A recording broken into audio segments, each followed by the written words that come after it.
নমস্কার বন্ধুগণ, সুপ্রভাত। আজ ৩রা জানুয়ারি ২০২৩। মার্কেটে আজকে বুধবার হওয়ায় থাকবে ব্যাংক নিফটির এক্সপায়ারি। তো চলুন চলে যাই চার্টে। প্রত্যেক দিনের মতন আজকেও প্রথম চার্ট ইউএস ফিক্সের চার্ট। ইউএস ফিক্স নিচের দিকেই আছে, এখানে তেমন কোনো ভয়ের কারণ এখনও তৈরি হয়নি। মোটামুটি ১৪.৫৮ একটি ভালো রেজিস্ট্যান্সের কাজ করছে। ইউএস 10 ইয়ার বন্ডেলটা আমরা দেখছি যে মার্কেট একটু উপরের দিকে যাওয়ার চেষ্টা করছে। আপাতত রেজিস্ট্যান্স রয়েছে 4.06%-এ। তো মার্কেট কিন্তু একটু আপমুভ দেখানোর চেষ্টা করছে, ভলাটিলিটি হয়তো বাড়বে মার্কেটে। ইউএস অয়েল অর্থাৎ ক্রুড অয়েলের চার্টে কিন্তু ভালো সংকেত, আরও মার্কেট নিচের দিকে এসেছে। 68-তে মার্কেট একটু ভালো সাপোর্ট রয়েছে, মার্কেট হয়তো 68-র দিকে আসার একটা চেষ্টা অবশ্যই করবে। ইউএস 100 অর্থাৎ ন্যাসডাকের চার্টে আমরা একটা বড় পতন দেখেছি মানে মার্কেট সাপোর্ট পর্যন্ত এসেছে। এই সাপোর্ট থেকে মার্কেট কিন্তু পুনরায় উপরের দিকে মোড় ঘুরিয়ে নিতে পারে, সুতরাং এখানে খুব সাবধান থাকতে হবে। এখানে হয়তো মার্কেট একটা বড় আপমুভও দিতে পারে, পুনরায় নতুন হাই ক্রিয়েট করতে পারে। 16,536 এটি একটি সুন্দর লেভেল। এখানে কিন্তু মার্কেট লং ক্যান্ডিডেট এখনও পর্যন্ত, যতক্ষণ না পর্যন্ত মার্কেট এই জোনের নিচে ট্রেড করা শুরু করে দেয়, ততক্ষণ পর্যন্ত কিন্তু মার্কেটে লং সাইডে থাকা উচিত। ডাও জোন্স ইন্ডাস্ট্রিয়ালেও আমরা মোটামুটি মুভ তো দেখছিলাম গতকাল পর্যন্ত। চার্টটা লোড হচ্ছে না, একটু ক্ষমা চেয়ে নিচ্ছি, ক্ষমা প্রার্থী। ডাও জোন্স ইন্ডাস্ট্রিয়াল হ্যাঁ লোড হয়েছে।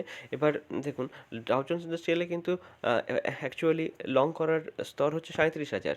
মার্কেট কিন্তু এখনও অল টাইম হাইয়ের কাছেই ট্রেড করছে, সুতরাং এখানে মার্কেটে উইকনেস দেখতে পাচ্ছি না, শর্ট করার কোনো প্রশ্ন আসে না। S&P 500-এও সামান্য উইকনেস দেখা যাচ্ছে। S&P 500-এর লেভেল মোটামুটি 4700, 4700 লেভেল থেকে আপনারা কিন্তু লং ক্যান্ডিডেট মার্কেটকে কনসিডার করতে পারেন। এফটিএসি অর্থাৎ ইউকের মার্কেট ব্রেকআউটের পরে একটু রিট্রেসমেন্ট দেখিয়েছে সেই জোনের মধ্যেই, যেখানে মার্কেট অনেকবার রেজিস্ট্যান্স পেয়েছে, এখন কিন্তু সাপোর্ট হিসাবে কাজ করতে পারে। 7,700 এই লেভেলটি মার্কেট কিন্তু লং করা যেতে পারে। মার্কেট কন্ডিশন অনুযায়ী, চার্ট প্যাটার্ন অনুযায়ী, চার্ট স্ট্রাকচার অনুযায়ী গোল্ড কিন্তু এখনও পর্যন্ত বড় কোনো উইকনেস দেখায়নি। মার্কেট কিন্তু স্ট্রংই আছে। এক্ষেত্রে 2054, 2007, 1975 এবং 1942 অনেকগুলি লেভেল মার্কেটের লং করার জন্যে। এরপরে ডলার ইন্ডেক্স হঠাৎ করে একটা বিশাল বড় উত্থান দেখিয়েছে। মার্কেটের আপাতত রেজিস্ট্যান্স হচ্ছে 102.237।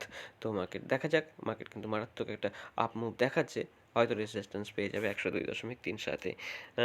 ইউএসডি আইএনআর ডলার ইন্ডেক্স যেহেতু স্ট্রং, এখানে ইউএসডি আইএনআরও স্ট্রং, কিন্তু ইউএসডি আইএনআরের যে প্যাটার্নটি ক্রিয়েট হয়ে রয়েছে না, সেটি অত্যন্ত বুলিশ প্যাটার্ন। এটাকে বলে অ্যাসেন্ডিং ট্রায়াঙ্গেল প্যাটার্ন। আপনারা লক্ষ্য করলে দেখবেন যে মার্কেটে কীভাবে প্যাটার্নটি ক্রিয়েট হয়েছে। এই দিক থেকে ক্রমাগত সাপোর্ট পেতে পেতে যাচ্ছে, সাপোর্ট ক্রমাগত উপরের দিকে হচ্ছে, রেজিস্ট্যান্স এক লাইনেই হচ্ছে। এখান থেকে কিন্তু মার্কেট যে কোনো সময় ব্রেকআউট দিতে পারে, ব্রেকআউট দিলে কিন্তু একটা বড় আপ মুভ হয়তো মার্কেট দেখাবে।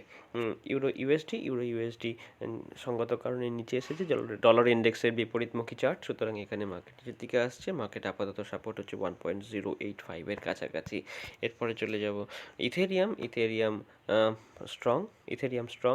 অত্যন্ত স্ট্রং, রেজিস্ট্যান্সের ট্রেড করছে, হয়তো এখান থেকে ব্রেকআউট দেখাবে। আপসাইড খুব বেশি আমরা এই মুহূর্তে মার্কেটে দেখছি না, কারণ একটা ট্রেন্ড লাইনও রয়েছে, ট্রেন্ড লাইনের রেজিস্ট্যান্সও রয়েছে, ডুয়াল রেজিস্ট্যান্স রয়েছে, প্রাইস অ্যাকশনের রেজিস্ট্যান্সও রয়েছে, আবার যে ট্রেন্ড লাইনের রেজিস্ট্যান্স রয়েছে। সুতরাং ডুয়াল রেজিস্ট্যান্স থাকার জন্য মার্কেট হয়তো এখানে খুব বড় আপ মুভ এই মুহূর্তে দেখাবে না, একটু নিচের দিকে এসে আবার বড় আপ মুভ দেখাতে পারে। বিটকয়েন কিন্তু অত্যন্ত স্ট্রং, বিটকয়েন সমস্ত রকমের রেজিস্ট্যান্স ভেদ করে উপরের দিকে চলে গেছে। এক্ষেত্রে যদি রিট্রেসমেন্ট আসে, অর্থাৎ মার্কেটে যদি একটু সামান্য সেল অফ আসে, সেক্ষেত্রে 44,163 একটি ভালো লেভেল হবে মার্কেটকে পুনরায় লং করার জন্যে। বল্টিক ড্রাই ইন্ডেক্সের জন্য আমরা লাইন চার্টের সাহায্য নেব। লাইন চার্টে আমরা দেখছি যে মার্কেট একদম সাপোর্ট রেজিস্ট্যান্সের যে লাইন, সেখানেই একদম মার্কেট ট্রেড করছে। তো 2093 অর্থাৎ 2100-র কাছাকাছি মার্কেটে একটি ভালো লেভেল, যেখান থেকে মার্কেট কোন দিকে যাবে এখনও ঠিক করে উঠতে পারেনি। যখন যাওয়া শুরু হবে সেক্ষেত্রে আমরা অবশ্যই আলোচনা আলোচনা করব। ইন্ডিয়া উইক্স দেখতে পাচ্ছি মার্কেট একটু রেঞ্জ বাউন্ড রয়েছে, কিন্তু রেঞ্জটা গতিটা কিন্তু উপরের দিকে, কারণ এখানেও আমরা যদি লাইন চার্টের সাহায্য নিই তাহলে পরিষ্কার হয়ে যাবে মার্কেট ক্রমাগত উপরের দিকে যাওয়ার একটা প্রবণতা কিন্তু এখনও দেখাচ্ছে।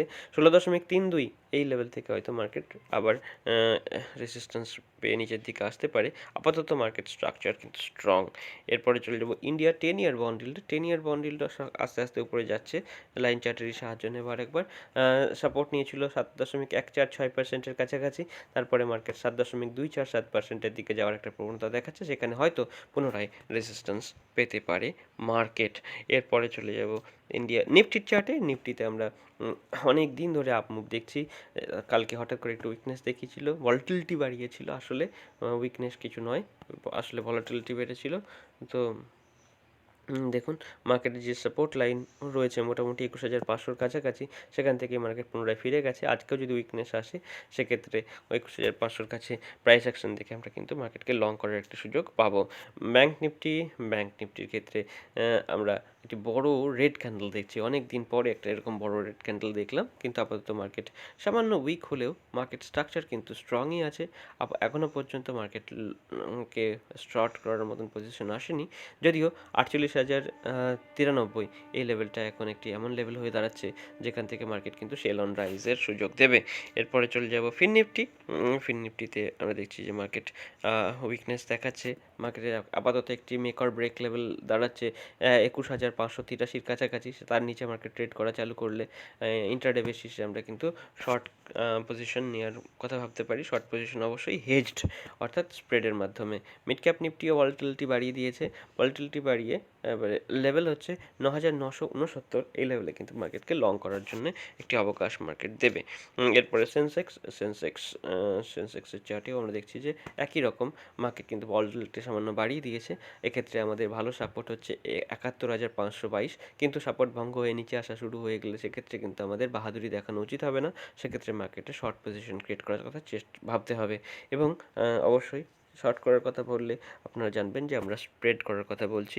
সেক্ষেত্রে পুট ডেবিট স্প্রেড অথবা কল ক্রেডিট স্প্রেডের সাহায্য নেওয়া যেতে পারে। এই হচ্ছে আজকে সকালবেলার আপডেট। দেখা হচ্ছে আপনাদের সঙ্গে পরবর্তী ভিডিওতে। ভালো থাকবেন সকলে। আর যদি আমাদের কাজ ভালো লাগে চ্যানেলটিকে সাবস্ক্রাইব এবং ভিডিওটিকে লাইক করে দেবেন। ধন্যবাদ সকলকে, নমস্কার।